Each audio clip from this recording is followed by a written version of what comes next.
আমরা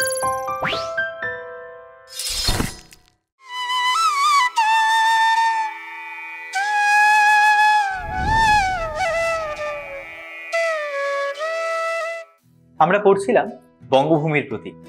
সেখানে আমরা দেখলাম যে মধুসূদন বলছেন, যদি তার দেহ আকাশ থেকে জীবনরূপ তারা খসেও যায়, অর্থাৎ তিনি যদি চলেও যান, তার যদি মৃত্যুও হয়, তবু তার কোনো খেদ নেই।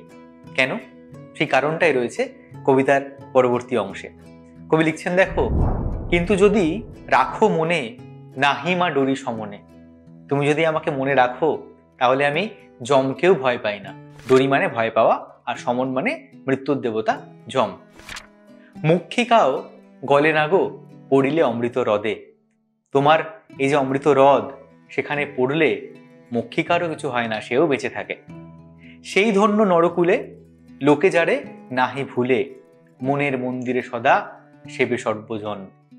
বলছে, সেই ধন্য, এই মানুষের কুলে কে ধন্য?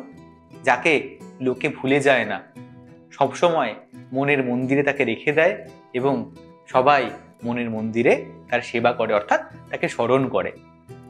কিন্তু কোন গুণ আছে যাচিব যে তব কাছে হেন অমরতা আমি? কবি তো বলে দিলেন যে সেই ধন্য নরকুলে লোকে যারে নাহি ভুলে, এবং আমিও এরকম ভাবে থাকতে চাই। কিন্তু তার একটা সংশয়ও আছে যে কিন্তু কোন গুণ আছে, আমার কি গুণ আছে যাচিব মানে চাইবো তোমার কাছে এরকম অমরতা আমি? হেন মানে এরকম, অমরতা মানে তোমরা তো জানো, যার মৃত্যু নেই তাকে অমর বলা হয়।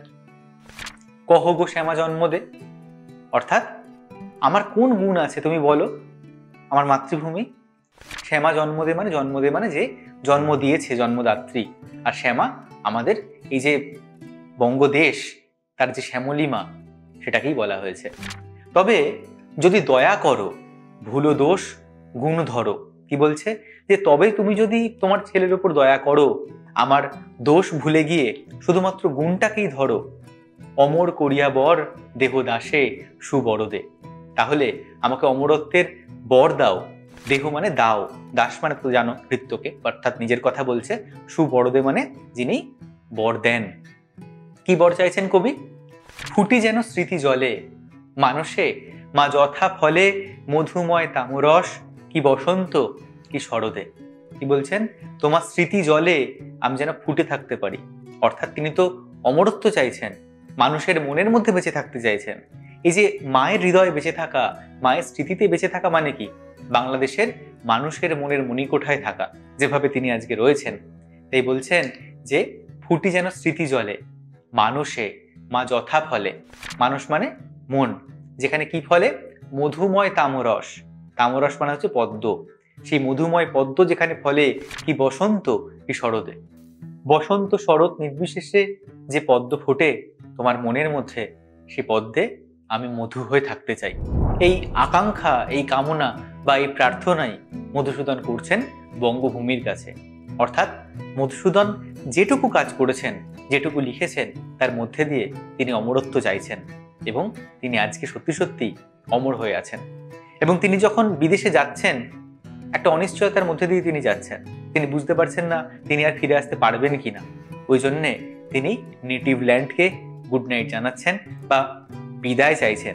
কিন্তু তার বিদায় চাওয়াটা একটা প্রার্থনার মতো উঠে আসছে। তাহলে কবিতার প্রথমে বায়রনের এই উক্তিটা কেন কবি ব্যবহার করেছেন তোমরা নিশ্চয়ই বুঝতে পারছো।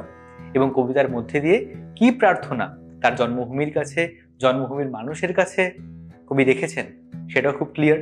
এই জন্যই তো কবিতাটার নাম বঙ্গভূমির প্রতি। আশা করি কবিতাটার যে অর্থ, সেটা বুঝতে আর কোনো অসুবিধা নেই। তোমাদের অনুশীলনী দেওয়া থাকবে, নোট সেকশন থাকবে, সেখানে সমস্ত বিষয় আলোচনা করা থাকবে। তাহলে তোমাদের সঙ্গে দেখা হচ্ছে পরের পর্বে, সঙ্গে থেকো।